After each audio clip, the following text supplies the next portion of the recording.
and health insurance is no longer provided after retirement. Mr. Klein? Yes. I'm sorry, if you just Oh. bring your face back just a little bit, we won't get that pop. Okay, sorry. Okay, sorry. Not used to speaking here. Sorry about that. You could call me Dave. So when the employee retires, the city has no burden. There's no more fat to cut. Working conditions have diminished, but not services to the residents. If this administration cuts any more, there is going to be a detrimental effect on everyone. When you see an employee, ask that employee what's really going on in the city. It's not so rosy. So I ask to the City Council, please scrutinize the mayor's proposed budget and do what is best for the citizens of this city. Thank you. Thank you. I'm not much of a public speaker. If you guys know me, I don't get out and speak a lot, so bear with me this evening. But Madam President, Honorable Council, good evening. Good evening. Good evening. I'm just going to cite some facts tonight. And Why don't you just state your name for the record, please? I'm Gregory Suma, lifelong resident of the City of Warren and city employee. I'm going to cite some facts this evening. And I want to, because there's been a lot said out there in the public about, jackpot pensions and city employees bloated on their salaries and stuff. I'm going to cite some things this evening that are true. I'm sorry, Mr. Sumanow, can you come you a hear little me? closer? There you go. Yeah. Thank you. Back last May, there was a millage that was put before our voters in the city, and it was for the libraries. I don't visit the libraries, but you know what? There are a ton of people in my area, in my neighborhood, city employees, young children that visit the libraries. I sacrificed and voted for that millage because I know people use that. So that's one area of sacrifice. Over the last, this is from the current year's proposed budget. 2003's full-time city employees were 847. We're down to 630 with this proposed budget. That's a reduction of over 20% of workforce. We have professional paralegals that work in the city. Sacrifice again. Their salary is $35,000 a year. They have a defined contribution plan, no jackpot pension. The minimum, what Governor Snyder's proposing of 10% contributions in the DC plan, that's what they're getting. We've already implemented that in the city. Legacy costs. They won't have retirees' health care when they retire. They've got a health savings account put aside with a 1% contribution. So those legacy costs are no more. Dateline, April 26, 2011, Detroit News today. Ford, best quarter earnings since 1998, $2.6 billion, or 61 cents per share. I'm so happy our auto industry is coming around and people are starting to get some jobs back. It's just great to hear. This investment by General Motors, fantastic. We really need something like that. But what Ford did in the last quarter regarding raw materials and transportation costs, in response to higher costs of raw materials and commodities, Ford increased its prices by an average of $117 per vehicle at the end of last quarter. Now, we have a set budget because we're absorbing those additional costs from higher fuel, the roads that are being repaired. There's higher costs involved in that in transportation, and we just can't pass that on to our residents. But we're coming to a breaking point. And finally, I wanted to say,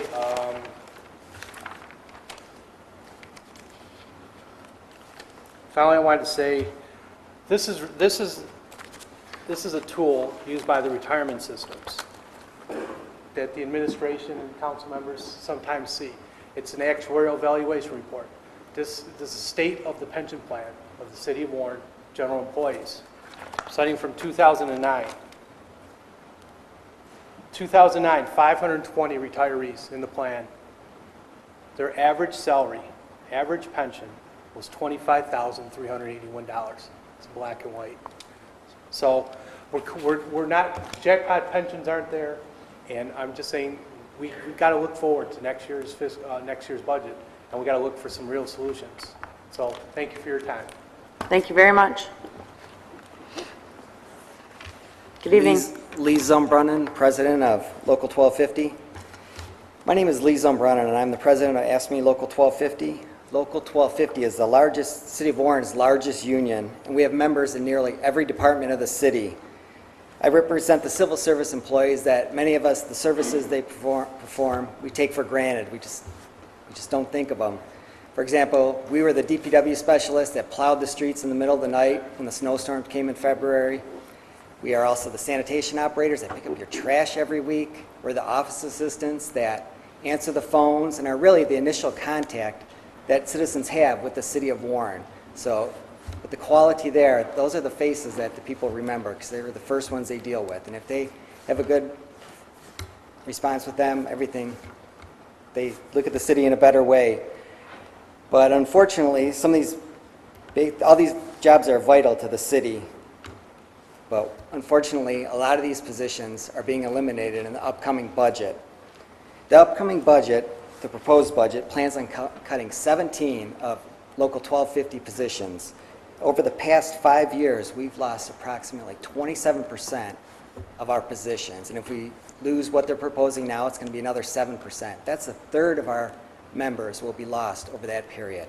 And a lot of the citizens and council didn't know that because the ones that have remained, we've picked up the slack. We've worked extra hard without increases in pay, and services have not suffered. But we are at a breaking point also. We can no longer afford to cut. We can no longer afford to cut these positions, or the services will suffer. It's inevitable. It's going to happen. There's only so much we can cut. I'd like to thank the citizens of Warren for letting Local 1250 serve as civil servants. We take pride in our city and of the work we do. The civil service employees, together with the citizens of Warren, have made this city what it is today. I would like to thank the City Council for giving me the opportunity to speak tonight and to look at the proposed budget carefully, at the cuts that they're proposing. And if they have any questions, they can call me and we can meet and I can discuss what kind of impact some of these cuts will have. Because I know that if some of these take place, they are going to impact the services that the residents get. And I know if we all work together, we can continue to be proud of this city that we live in and work for. Thank you very much. Good evening. Good evening. My name is John Barnes. I'm president of the Warren Police Officers Association. I've lived in Warren most of my life. I do love this city, and that's why I'm here today. I'm kind of going to go over a few things that I think I'm going to reiterate some of the things Dave said and Lee and Greg. You know, we all sort of talked about this, and we're all of like mind. We know that the police department and other divisions of the city, we've kind of hit the bottom. For the last few years, the City of Warren employees, we've done what everyone's asked. What you've asked, we've done more with less. I know you guys have heard that phrase several times. We've done it. Over the last 10 years, the police department alone dropped from 246 sworn police officers to 203 sworn officers. Population hasn't declined that much. Crime certainly hasn't gone down. Number of firefighters and police officers combined are at their lowest level since 1974. Now, I will grant this, Commissioner Green, he's made every effort to keep our road patrol strength staffed at its current levels, which I certainly applaud him for. He's eliminated supervisory positions and investigative positions in this current proposed budget. Now, although it's something I believe that maybe he had to do, and I do agree with him, just to sort of keep this train rolling, just people need to know that every position cut was a sworn police officer. Every position cut, no matter what their job in the department, they carried a badge and a gun and were ready to serve the city at any given moment. So we're going to do everything we can to provide the same level of service which the public's accustomed to for as long as we can. We'll always try to maintain services and keep the city safe. We've watched our numbers dwindle over the years, yet we've always protected the citizens of this city with unwavering diligence. This budget marks the point at which we can be stretched no further. Looking at these numbers, I don't think we can lose any more. The past few years, they've been difficult for some of the citizens of our city. We recognize that, myself included. Many have watched the value of their homes plummet. Their reduction in value caused the obvious taxable value reduction, and that created a multi-million-dollar hole in the city's revenue. Average citizen pocketed, though, more than $200 in tax savings over the last year and the year before that. But at what cost? I don't think they realize that. They certainly haven't over the last couple of years because we've kept the level of service the same. There's no millage increase levied in order to recoup even a small amount of the tax savings. The money was and is gone. If we just have to face it. Many of the city's services were affected, though. Parks and Rec, sanitation, police, fire, we all bled a little bit. But we braced for that reduction in manpower and the increased workload, and we did more with less. We held the line, and it's pretty obvious. Any citizen that lives in the city knows that. Now, during the prior administration, the city's leaders and the city employees, all of us, we were able to aid Warren's future by developing ways to save money. Together, we were able to bank more than $30 million. That money we saved, it's saving us now. Through the mutual creation of the $18 million VIBA fund, the health savings plans that we talked about earlier, the elimination of lifetime health benefits for retirees, the jackpot pensions. We agreed to pension caps long ago, long before it was even a hot button issue. They're savings that made Warren stronger. It's a stronger city because of that. And in these lean times, we've also worked diligently. I know for a fact, along with our commissioner, Commissioner Green, to curtail overtime and reduce costs, and he's done a fantastic job of doing that with, of course, our cooperation.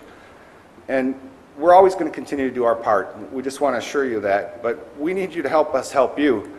We can't bear much more weight.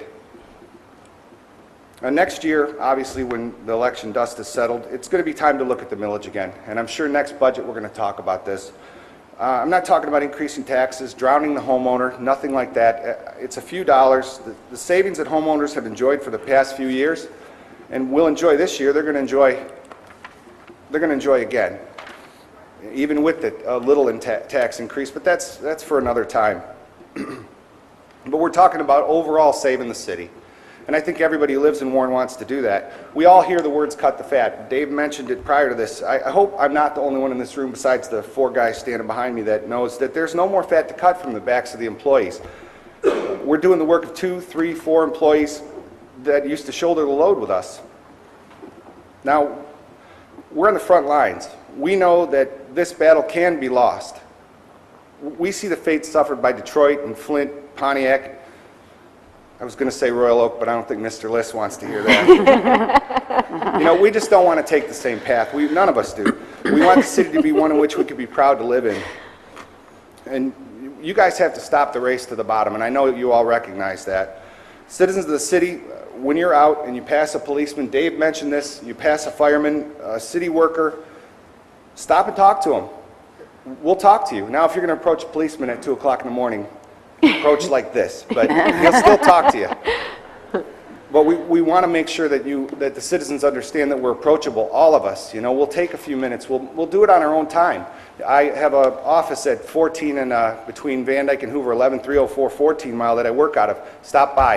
If you want to stop by and knock on the door, I'll talk to you anytime you want. I'll meet with you after hours. It doesn't matter to me, but we want to make sure that you understand we're not up here crying wolf. We are really saying that we're holding the line. We're doing what we can to keep this place a great city, the great city that we all really adore, and we want to keep it great. So stop and talk to any one of us. You see a guy in an orange vest at a water main break, you see a fireman, talk to us and we'll tell you what we think. And we're not going to cloud it with any other, agendas or anything like that. Now, all that I ask is that on this budget, that when you look at it, again, if you try to make cuts, just recognize that we're at the lowest levels I think we can be at without reducing service to the city. And once we start down that path, it's just going to continue. It's going to continue to the point in the police department where instead of having the response times we have to these runs, these in-progress runs, which in our case is sometimes a minute or less, whereas opposed to Detroit PD, which is 23 minutes to in-progress run.